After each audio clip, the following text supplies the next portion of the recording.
Good morning and welcome to Rising. We have a great show for you today. Our last show before the 4th of July. I'm Amber Duke, back again with Niall Standage. And a very patriotic sweater. Had to do it. For the final day before July 4th.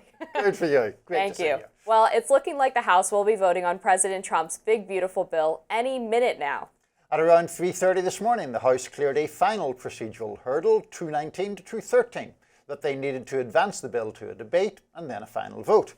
Earlier Wednesday, Speaker Johnson held a different procedural vote that was open for 7 hours.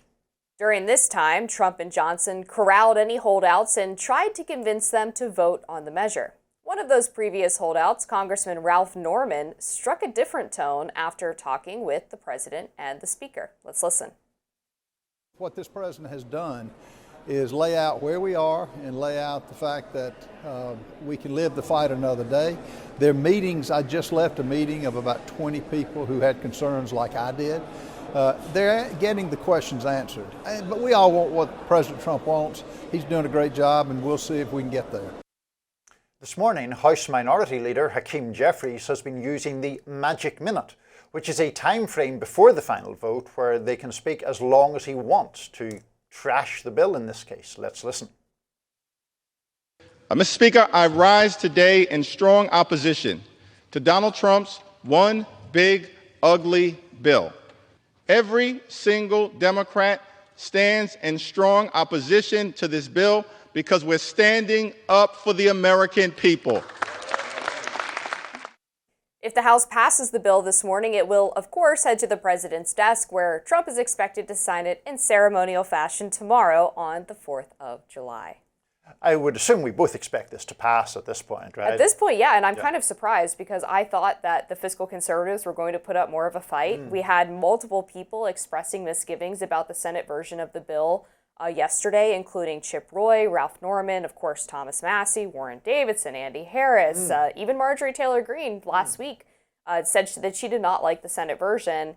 But if they are advancing to a floor vote, then Speaker Johnson wouldn't have done that unless he believed he had the votes for it to pass. Right, exactly. And to me, that sort of points out to one of the things that seems to me to often happen, regardless of which party is in the majority, where there is this sort of rather performative element of raising objections and then just ceding the ground at the last moment.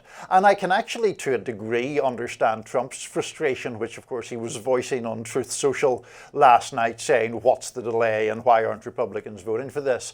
Because if you have real objections and those objections aren't addressed, then just vote against it. But a lot of the time what we're seeing is these objections being raised, people kind of making a show of themselves, but then ultimately voting for it anyway. In some cases, yes, they have elicited actual changes from that in the Senate. We were talking yesterday about Lisa Murkowski and some of these provisions that are plainly aimed to benefit Alaska and to get her vote. But otherwise, it's just people, I think, in Congress thinking that more attention is paid to the sort of inner workings, or, oh, we held a procedural vote open for 5 or 7 hours. Okay, fantastic. But like nobody really cares about that once the thing is done, right? Yeah, that's very true. There was also an interesting moment yesterday with Republican Congressman Derek Van Orden, where he was asked by a Punchbowl reporter about the, let's say, orders coming down from President Trump. And this was how he responded. He said, "The President of the United States didn't give us an assignment. We're not a bunch of little bitchs around here, okay? I'm a member of Congress. I represent almost 800,000 Wisconsinites." But then Niall, his press office, got involved and accused the reporter of being dishonest, saying this is why the American public can't stand the mainstream press. The reporter failed to provide the context of her question, which asked if the Republican Party is being led by the nose by President Trump, and she conveniently admitted the rest of his response. So I replied to the tweet, and I said, could you please share the quote of the full response? And I haven't had a reply yet. And then, interestingly enough, Daily Caller News Foundation reporter Adam Pack was there when he had this sort of lashing out moment and said, no, it was actually exactly as the reporter described it. Yeah, and I mean, it is, I think, more and more a tendency of press offices and other comms people to be like, oh, you just can't trust the mainstream media. Look, sometimes the media gets things wrong, it's imperfect, but the constant falling back to that excuse or rationalization when it sounds to all intents and purposes like the reporter was completely accurate there. And I find the lamestream media kind of tiresome in those sort of moments, to be honest. Yeah, and I thought it was silly, and he apparently actually cut her off mid-question to sort of launch into this tirade about not being little bitchs, which was interesting. I mean, the other thing, of course, that's worth talking about is what's actually in the bill and what was changed in the Senate version. Despite being asked to touch it very, very lightly from the House, the Senate made a lot of changes. You mentioned the, of course, Alaska handout for Lisa Murkowski. The parliamentarian took a lot of measures out, saying that they violated the Byrd rule, including getting all non-citizens off of Medicaid. There's now a limit to how much states can be reimbursed when they have non-citizens on the Medicaid payroll. Also added $25 billion to Medicaid for rural hospitals, and got rid of that federal land sale provision that Mike Lee wanted in it, and also includes the no tax on tips and no tax on overtime, as well as tax reform for seniors. But those all expire after 3 years, which it's Congress, they'll be extended. But well, and to that point, I mean, that's one of the objections that Rand Paul raised in one of his speeches, and Thomas Massey. Paul, speaking in the Senate, was talking about the fact that even though the cost of this bill over a decade is very, very considerable, about $3.3 trillion, Paul's argument is that the way legislation is written, and you just gave some perfect examples of it, basically means that the implication is that the fiscal ship will be righted slightly in the latter half. And Paul's argument is it very rarely is, because the things that cost money, like tax cuts or whatever, are just extended. And one of the arguments from people who are very aggressively supporting the bill, as opposed to raising these concerns, is that the funding for border security outweighs the concerns about the deficit. There's $170 billion to border security, including $29.85 billion for ICE to hire 8,500 agents, $45 billion to increase ICE detention capacity, and $46.55 billion for border wall construction, among other measures. So for people who voted for Trump because they were very concerned about illegal immigration, that would be the piece that they would look at and say, okay, I care about that. Sure. No, absolutely. I mean, look, he was elected. He's going to try and get his priorities funded to the maximum extent possible. One thing that I dislike about the bill is, for all the talk when Elon was to the fore about he's cutting these other softer measures now and he's going to turn his attention to the Pentagon, there's about $150 billion on top of an already massive Pentagon budget in this. And I think that sits actually uneasily, even with Trump's professed views in a lot of ways. That was a huge missed opportunity, I think, for fiscal conservatives to go after that massive defense spending budget. And meanwhile, you have Mike Lawler joining with Gottheimer on the other side to advance a bill that would give B-2 bombers to Israel now. Right, yeah, so, yeah. Dubious about that. Meanwhile, Sean Diddy Combs dropped to his knees and prayed after the verdict in his bombshell trial. Hear why next. A dramatic scene at the trial of embattled hip-hop mogul Sean Diddy Combs. Jurors deliberated and the verdict is in. Combs has been acquitted on sex trafficking charges, though he was found guilty on 2 counts of transportation to engage in prostitution. Combs fell to his knees after learning his fate, praying and mouthing to his family, "I'm coming home." Meanwhile, the scene outside the courtroom was just as dramatic as inside. CNN reports Diddy fans were pouring baby oil on themselves and yelling, "It's not Rico, it's Freako," in a reference, of course, to Combs' freak-offs and the use of baby oil for them. SiriusXM's Megyn Kelly sounded off on the verdict. Let's take a look. Oh, it's all just so chummy inside the courtroom for this disgusting pervert female abuser who I can't believe is about to roam our streets again. I'm sorry, I'm disgusted by this verdict. This is ridiculous. I just find it absolutely outrageous, the amount of crime that this guy just got away with. I believe he committed arson. He definitely battered Cassie. He battered Jane too.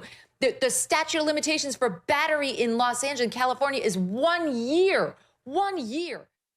Combs now awaits his sentencing, and he was denied bail by the judge, who argued that the defence had failed to show that Combs poses, quote, "no danger to any person."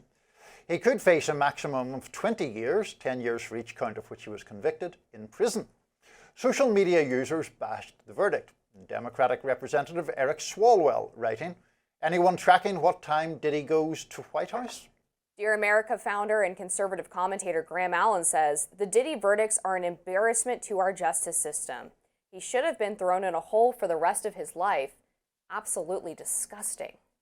Well, look, I thought that Diddy was fairly disgusting ever since that video emerged of him beating Cassie. It was from quite a long time ago, 2016, in a hotel in Los Angeles, but only emerged publicly last year. That conduct alone was just horrifying and completely repellent. Now, the statute of limitations had passed for a battery in that case. In fact, that was something that Megyn Kelly was objecting to in some other of her remarks. I'm going to own up to the fact that, I didn't follow the trial in daily detail. He was convicted of those 2 counts. Obviously, it was the more serious counts of which he was acquitted. The racketeering charge seemed to be the idea of a conspiracy, and obviously the jurors did acquit him on that count. But still, two counts of a serious offence of which he is convicted. Yeah, and I actually don't think that this outcome was that surprising. We had an entertainment reporter, Lena Nasser, who had sources inside the trial and has been tracking this on a daily basis. And she wrote a piece a couple of weeks ago about how Cassie Ventura's testimony might have damned the prosecution's case, because in a lot of instances, she was a willing participant in the freak-offs, and they had to prove essentially that the domestic abuse that she was allegedly experiencing from Diddy had caused her to be coerced into participating. But there are text messages and moments in her testimony where she provided enthusiastic consent. A couple of examples: after she claimed that Diddy raped her on her living room floor after they had broken up, she later had consensual sex with him. She admitted to consenting to some of the freak-offs, writing in a text message in 2009, "I'm always ready to freak off," and then she replied to Diddy's enthusiastic response saying, "I just want it to be uncontrollable. Wish we could have FO'd before you left, and I love our FOs when we both want it." Obviously not discounting the fact that she was a victim probably in a lot of ways, but when those texts are read aloud in a courtroom, when you're trying to prove that she was coerced into engaging in this sex trafficking ring, that's going to be problematic for a jury. Yeah, problematic, I think, is the right word. I think that it is a morally and legally complicated matter whenever there is obvious evidence of someone being abused, as was the case in that video that I mentioned, and at the same time you have texts of the kind that you just mentioned. And so the question then becomes, to a degree, one of interpretation. In other words, do you think, as a juror, I don't mean you individually, but do jurors think, well, that person is voicing consent because they are scared, because they are being coerced, because they are fearful of more abuse, or are they consenting because they're consenting? And that is I think, a hard thing to decode in these kinds of cases, and may well have weighed against a conviction on some of the more serious of these charges. Yeah, I think that's right. The prosecution also, in the last minute of the trial, had to pull back testimony related to an alleged car bombing of Kid Cudi, the rapper's car, because they were never able to directly link Diddy to that action. So another issue with proving the direct line, right, between Diddy's allegedly threatening and violent behavior with the prostitution and alleged sex trafficking. Cassie Ventura has actually released a statement in response to this verdict through her attorney. He said that this entire criminal process started when our client Cassie Ventura had the courage to file her civil complaint in November 2023. Although the jury did not find Combs guilty of sex trafficking Cassie beyond a reasonable doubt, she paved the way for a jury to find him guilty of transportation to engage in prostitution. He also said, by coming forward with her experience, Cassie has left an indelible mark on both the entertainment industry and the fight for justice.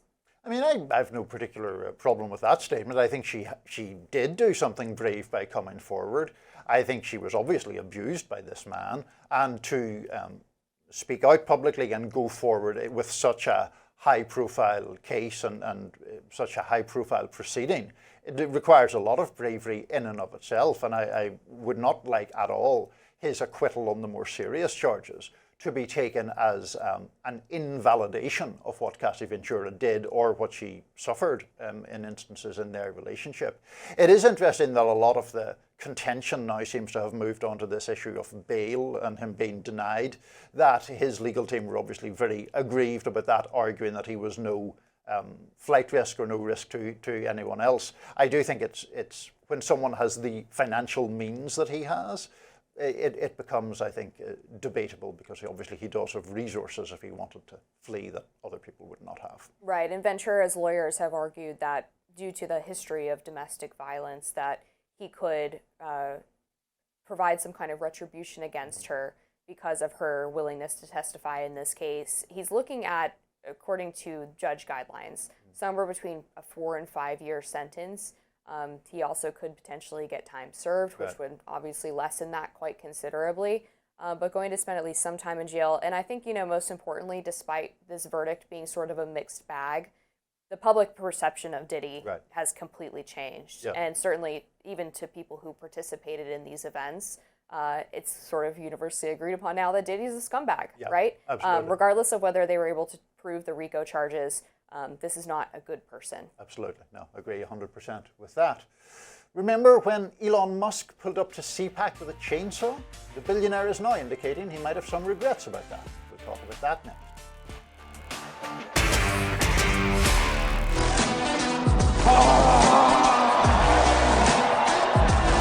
This is the chainsaw for bureaucracy.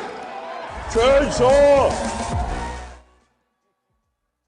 Elon Musk now expressing some regret for that infamous chainsaw-wielding appearance alongside Argentinian President Javier Milei at CPAC back in February. In the months since then, Musk has been critical of Trump's so-called Big Beautiful Bill and vocal about continuing Doge's mission of slashing waste, fraud, and abuse. But one of Musk's recent budget-related social media blitzes prompted a user on X to tear into him on his own platform. In response to one of Musk's posts, that user wrote, "Maybe you shouldn't have taken the chainsaw on stage and acted a fool. Maybe you could have gotten more done if you weren't so worried about looking cool." Musk responded minutes later, quote, "Valid point. Milei gave me the chainsaw backstage and I ran with it. But in retrospect, it lacked empathy." Following that response from the billionaire, some on social media have pointed out the irony of Musk's apparent regret after the indiscriminate and often callous cuts made under his leadership at Doge, and these comments he made on Joe Rogan's podcast just 8 days after he made the appearance at CPAC. The fundamental weakness of Western civilization is empathy. The empathy exploit. They're exploiting a bug in Western civilization, which is the empathy response. So, and I think empathy is good, but you need to think it through. So, as regular viewers of this show know, I find Elon Musk a rather tiresome figure in lots of ways, and I'm glad that he has now rediscovered the capacity for empathy, or feels that his chainsaw antics were lacking in empathy. I certainly think they were. I'm slightly skeptical of his regret, because it's very much in line with that sort of outlandish persona that he has and the propensity to make these sort of performative moments. The Joe Rogan clip, I think, was important because, the more serious issue I have with Musk is these criticisms he makes of empathy in the past, or has made of empathy in the past. And it wasn't just with Joe Rogan. He has a number of times talked about a type of empathy that he regards as suicidal, was one comment. He has said that European leaders are too empathetic. He is concerned that a certain type of empathy is a civilizational risk. So he then, having said those things, seems to try to differentiate between some kind of empathy that he likes and some kind of empathy that he dislikes. I find that casting of empathy as a bad thing very damaging, actually, particularly since he's a very influential figure to those people who like him more than I do. And he has 220 million followers on X. And that derision toward empathy, I think, has been harmful. I actually really like the comments that he made on Joe Rogan, because I do think that there's a such thing as toxic empathy, where your regard for the feelings of others above all else does turn to harmful policy outcomes. And when he's talking about Europe, of course, he's mentioning the migrant crisis, which has led to skyrocketing rapes in places like Sweden and crime, and really made those countries fundamentally different from the way that they used to be, in ways that are really damaging for people who live there. And toxic empathy when it comes to things like maybe criminal justice reform or illegal immigration and how you deal with the border. So I do think that there is a tendency sometimes for political leaders to go overboard on empathy. Now, all of that being said, on the point about what is the motivation for him saying this now, right? I mean, I do think he's trying to rehabilitate his image to an extent now that he has this sort of ongoing feud with Donald Trump. He's been attacking the big, beautiful bill. Maybe he feels like Republicans aren't going to be his biggest champions anymore, and he's trying to develop a new coalition so that he can continue to have political influence. Sure. So a couple of things there. In relation to the empathy question, one of the things that frustrates me about Musk is, you mentioned about his reference to Europeans. The picture that he paints, particularly about the United Kingdom, which I can speak about with more knowledge than the rest of Europe, is just completely divorced from reality in its sort of dystopian ideas about what exactly is going on there and no-go areas and all of that. I just don't accept that the characterization he brings to it is even remotely accurate. Now, the broader question, I think, which is an important one, is the one you raised about why he's saying this now. And I take the point that he has become somewhat distanced, or at least has become more willing to be at odds with the MAGA coalition. I think obviously that is his right to do that, but I wonder at what level that is driven somewhat by business concerns as well, because obviously we've seen Tesla suffer pretty badly falling sales, and at risk of being too cliched, electric vehicles tend to appeal to a more liberal-minded, environmental-minded market, and his political activism obviously hurt those sales and hurt that brand with the people who are its target market. There's also a response to this chainsaw admitting of the mistake from Steve Bannon, who said, excellent. All hype, never cut a single penny. So, I mean, he's been an Elon skeptic since the beginning, and he feels like Doge was a massive failure, which I think to an extent it was, right? Because, okay, they're having a rescissions bill apparently coming towards Congress after they pass the BBB, but it's a minuscule amount compared to the cuts that Doge supposedly identified. Right. And Elon's behavior in the White House of stepping on toes and wanting too much power and apparently annoying Trump ultimately led to his downfall. No, absolutely. And as Musk always does, he massively overhyped Doge as well, at one point suggesting $2 trillion in cuts. At the most, it's going to end up, I think, 160 million or so. President Trump vowing to make New York City hot again. Hear more on that next. President Trump has a new promise to make New York City hot again. The president is railing against NYC mayoral candidate Zohran Mamdani, writing on Truth Social, "As president of the United States, I'm not going to let this communist lunatic destroy New York. Rest assured, I hold all the levers and have all the cards. I'll save New York City and make it hot and great again, just like I did with the good old USA." Meanwhile, Mamdani responded to Trump's other threats to him, writing, "The President of the United States just threatened to have me arrested, stripped of my citizenship, put in a detention camp and deported. Not because I have broken any law, but because I will refuse to let ICE terrorize our city." Mamdani went on about Trump, "His statements don't just represent an attack on our democracy, but an attempt to send a message to every New Yorker who refuses to hide in the shadows. If you speak up, they will come for you. We will not accept this intimidation." Mamdani's strong words come after this video of Trump.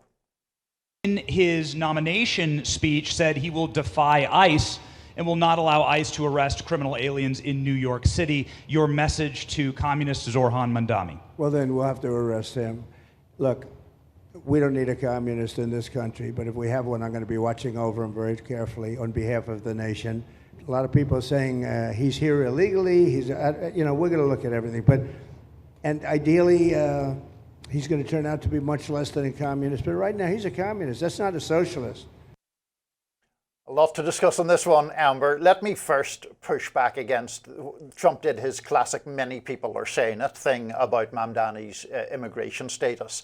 That is not factual. I mean, there's very little, there's no credible evidence that Zohran Mamdani is in the country illegally or is not a citizen. He was naturalized some time ago, having been born in Uganda. I believe he came to New York when he was 7. The part of the Trump commentary that I have an objection to is the idea that he should use the levers of power, as he put it, to thwart, seemingly, the election of the mayor of New York City. It's not to do with him, it's to do with the electorate of New York to decide who they wish to be their mayor. We'll see if they decide that is to be Mr. Mamdani or not. As to Mamdani's actual political views, I'm sure you have something to say about that, and we can get onto that for sure. But my general view is that Trump is firstly, raising the immigration issue in a way that I think is just false, and secondly, seeking to thwart New Yorkers from expressing their democratic wishes. Yeah, I'll weigh in on all of that, and then we can get into some of the policy differences. I think what happened here is that Trump saw this piece of legislation that Andy Ogles, Republican congressman, was putting forward to try to deport Mamdani, and somehow took that to mean that Mamdani must be here illegally, else why could he be deported? And I think that was an unfortunate error because it only serves to elevate Mamdani's profile, and if the conservative goal is to prevent him from becoming the face of the Democratic Party, then making him into a martyr of sorts is the exact opposite impact that you would want to have. I do think it's important to provide context on the arrest comments, which is that he was responding to Mamdani's comment that he was going to stop ICE from deporting neighbors, to which Trump replied, well, then we'll have to arrest him, which would be a legitimate arrest if you impede federal law enforcement operations. That is illegal. So I think it was quite less deserving of the hysterical response that it received. On the point about the funding as well, it was my understanding that he was making the point that if Mamdani wins the election, that he does get to exercise some power of the purse through executive power in order to either pool, let's say, funding from New York for being a sanctuary city or other things of that nature, which is pretty standard political fare. Yeah, I mean, I just think that, I guess I didn't read the comments that way about Mamdani. I took it to mean that Trump was going to use political leverage to somehow thwart him or to punish New York if they elected Mamdani. I just want to get back to the Ogles thing, though, because I thought that was pretty terrible of the congressman. And I think there is real reason to be concerned about that on free speech grounds as well. Because Andy Ogles wrote this letter contending that the potential deportation of Mamdani and the denaturalization of him should be looked into. And the two examples he cited where Mamdani did some rap songs when he was younger, and there's a lyric in them about supporting the Holy Land Five, and the lyric says, "My guys." Briefly, the Holy Land Five were people who were convicted in a very controversial case in New York where they had funneled charitable donations to an organization that was allegedly linked with Hamas. But those charities had been the US government had in fact worked with some of those same charities. And in any event, speaking up on what is a contentious case is not supporting Hamas or supporting terrorism. The other instance that Ogles cited was not even Mamdani using the phrase globalize the intifada, but refusing to condemn it. We could get into the debate about that phrase, although it would take up quite a lot of time in this segment, but the idea that not condemning what other people say should be grounds for deportation or denaturalization, I think that's an absurd idea. Yeah, I think he's trying to get headlines. Yeah. And as he often does. Right. Yeah. So I'm not a huge fan of that. Yeah. Do you have more to say? I just wanted to read the Trump quote about the funding. I think I'm going to have a lot of fun with him, watching him, because he has to come right through this building to get his money, and then threatening to withhold funding from New York if Mamdani doesn't do the right thing. So to me, it reads as after the election if he were to win. But all of that being said, we can get into the policies of Mamdani and what they mean for New York. I mean, I think one of the things that New Yorkers have identified to me as the most concerning is the previous comments about defunding the police. He's walked back on that a little bit during the campaign, but it's sort of like the classic bait and switch where it's like, well, we're not defunding the police, but we are going to reroute funding to mental health professionals to help deal with, mental crisis situations, which, I mean, I would love to hear your take on this. I think it's one of those policies that sounds nice on its face, but in practice doesn't work all too well because these situations where you do have someone in a mental health crisis can turn violent unexpectedly. And I think it's generally a good idea to have someone there who has the ability to respond with force or to protect that mental health professional if they need to. I think in broad terms, the counter to that wouldn't be that what you just said is wrong, but it would be that if you have a primarily law enforcement agency dealing with mental health, they are doing something for which their training is limited at least, and law enforcement agencies respond by enforcing the law, and so they are not so well positioned to deal with those kind of mental health crises. It is true that Mamdani has shifted slightly from that rhetoric. It's also really interesting to me, I mean, this idea of the city-run grocery stores, that apparently has been tried in some other cities. It is much more interventionist than we're accustomed to seeing in American politics. I don't have any problem with it, and I take his argument at his word that part of the intention is to try to keep prices down and have a government alternative to private enterprises. I've no objection to that, but it's pretty far to the left by American political standards, which is one of the reasons I find it interesting, but a lot of other people are obviously appalled by it. Yeah, I mean, I think one of the big problems is that when you're talking about grocery stores, they have some of the slimmest profit margins of any industry, somewhere between 2 to 3% on the high end. So government involvement in trying to keep down prices that are already pretty, not far above where you would be able to actually make money, is going to be a huge cost suck and potentially lead to shortages. Yeah, well, that may be true in terms of the overall national picture or the overall industry. But, I mean, I lived in New York for 8 years. One of the issues is certain neighborhoods that are so-called food deserts, where, for example, it's bodegas and so forth that are the main, a supplier of food. And those and food is often priced at a very high level there and not particularly healthy. So I'm in favour of his government-run food stores, but we'll see how it all works. Yeah, I'm curious to see how that works because a lot of studies have suggested that food deserts are a supply and demand issue as opposed to an intentional keeping of healthy food from certain neighborhoods. I mean, I don't think they're intentional in the sense of nefarious, but I do think that there's an argument. Low-income neighborhoods tend to struggle with that issue. Up next, GOP Chair Virginia Foxx blasted Democrat Maxwell Frost. We'll tell you why. The House Rules Committee meeting Wednesday on Trump's big, beautiful bill got fiery. Democratic Representative Maxwell Frost made a connection between the conservative claims of the right to life and gun violence. That set off committee chairwoman Representative Virginia Foxx. Foxx abruptly banged the gavel. Let's take a look at that exchange. In this bill, that's what we see over and over again. The right to life, because you need the health insurance, versus the right for profit. Yeah, see, they say they're pro-life because they want the baby to be born, go to school, and get shot in the school. Die in the school, die on the streets. No, that is what they say. I moved to strike his words. Over the cliff. Wait, you've gone over. We were going to be quiet, but you've gone over now. He didn't use any. I meant every word. Let's listen to some more of Representative Virginia Foxx blasting Democrat Maxwell Frost. It might be good to leave your words, because that's how you feel. But you are not going to come into this room and impugn our integrity. You will not.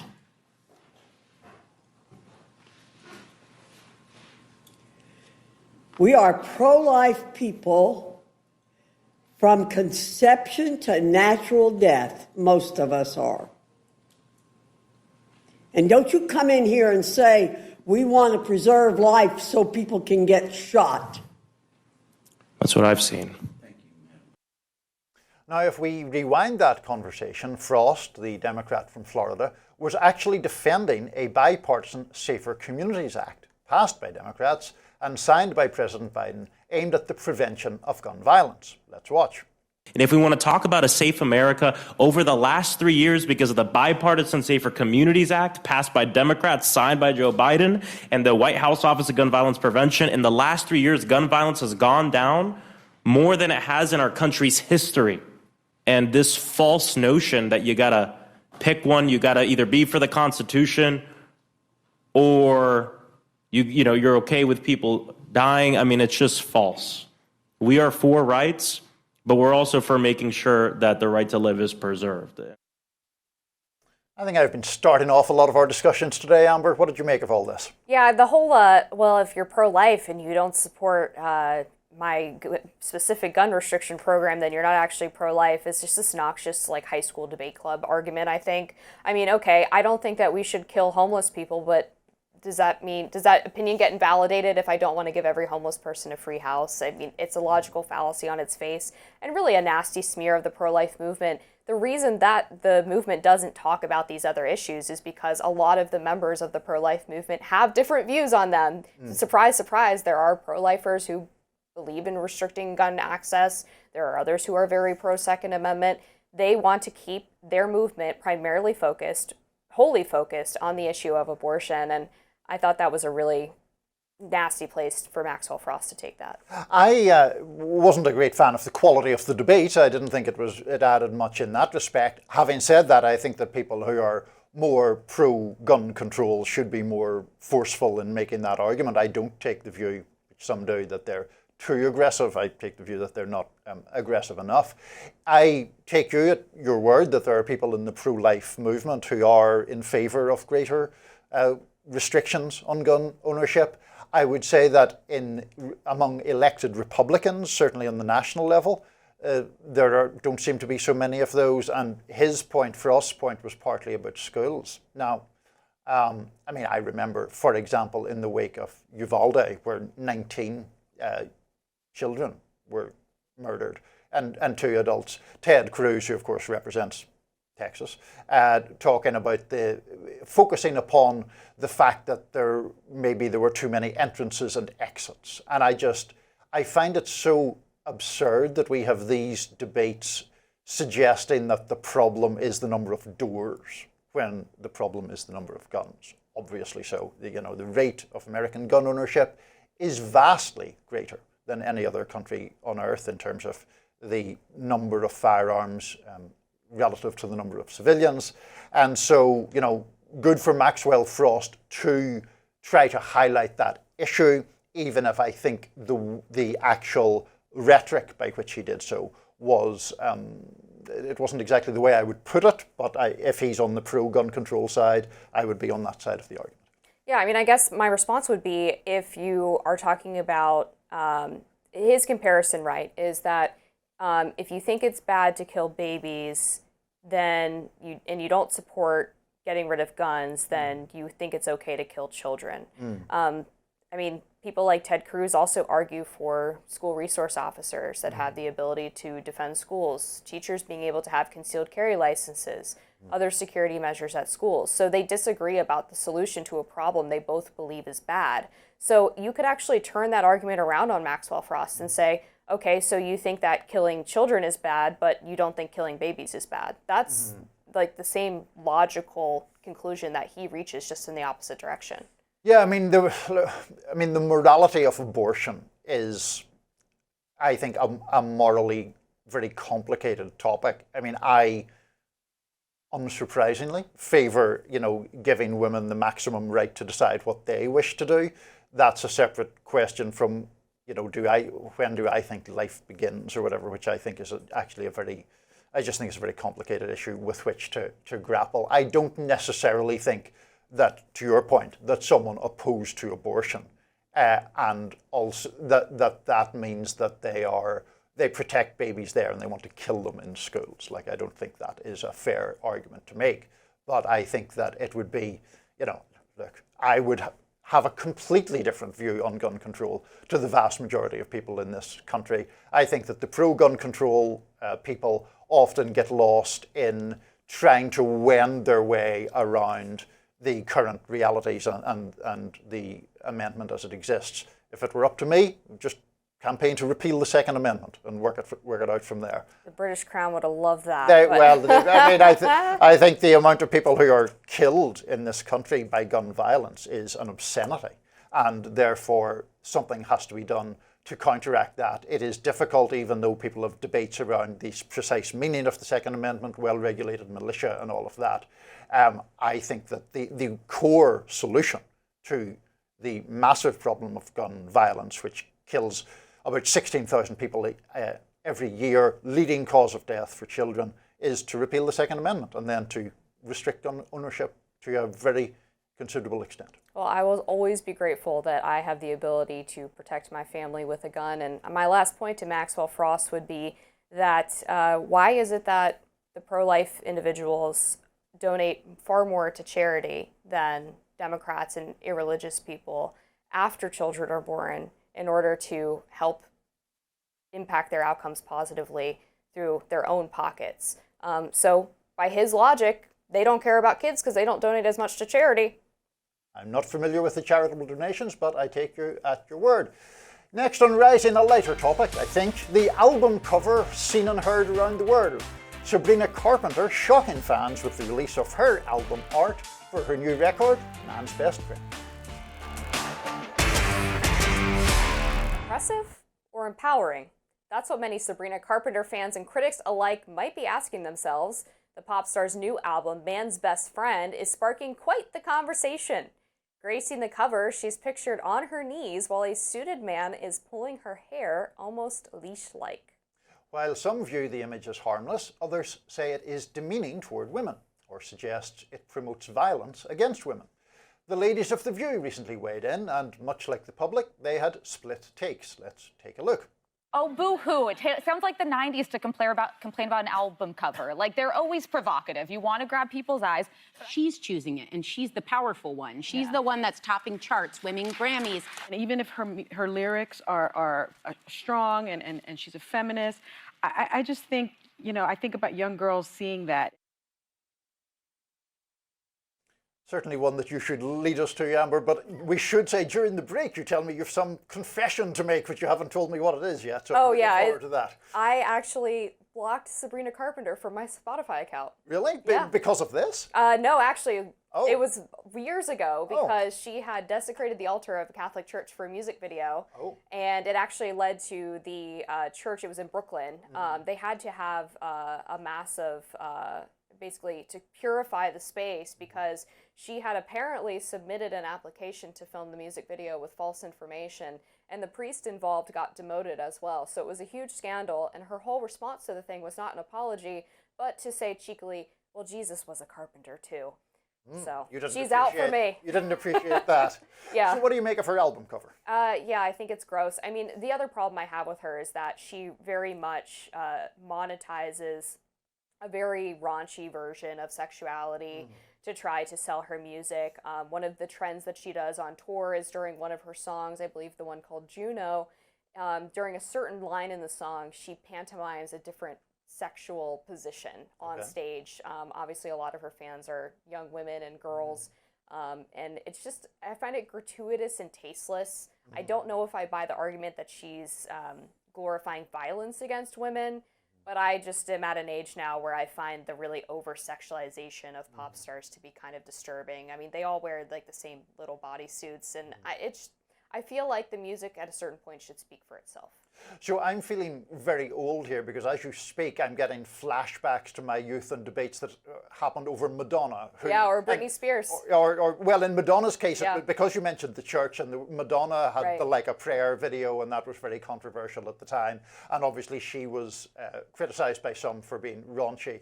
Look, the album cover, I have no real problem with that because I can't remember who it was in The View was saying that it's Sabrina Carpenter. Well, obviously it's her decision to pose like that. I mean, if she wants to do that, I think that's fine. I'm generally reluctant to get into the area of policing sexual imagery or the expressions of sexuality from female pop stars or anybody else. Look, obviously pop stars are typically concerned partly with getting publicity. It's obviously done that. It has ignited this debate. But if she finds that a sexy image or a sexually assertive image, that's fine with me. I think broadly I have fewer problems with the raunchiness of sexual imagery in pop music, perhaps generally, than you do. Yeah, I think that's probably fair. I mean, one of the other interesting things about this album cover is that after the backlash, she released an alternative cover that was much tamer and had her recreating a iconic photo shoot of Marilyn Monroe. In the Spectator world, Zoe Strimple writes, one assumes this is all part of the joke. Raunchy, submissive pop multimillionaire bows playfully to backlash and simply selects demure mode. But then she also referenced God again, saying that the alternative album cover was approved by God. Oh, that's so, right. Gosh, it's yeah, like, just stop. I couldn't remember whether it was approved by God or approved by Jesus, but at least she has some divine stamp on it now, I suppose. Look, it's created a lot of publicity, which I think is the objective. Right. But, you know, if she I think people should pose for whatever photos they like on their album covers. Good for them. Yeah, they're welcome to do it. I wonder if some of her fans are going to start finding the constant talk about sex to be a bit tiresome, maybe. Possibly. And maybe it'll get played out. But that's going to do it for us on Rising Live. Look out for more exclusive YouTube content coming your way today. And be sure to like, share, and subscribe to The Hill's YouTube channel so you never miss any content. And for those of you who like to listen while on the go, we are now available anywhere you listen to podcasts. Everybody have a wonderful 4th of July.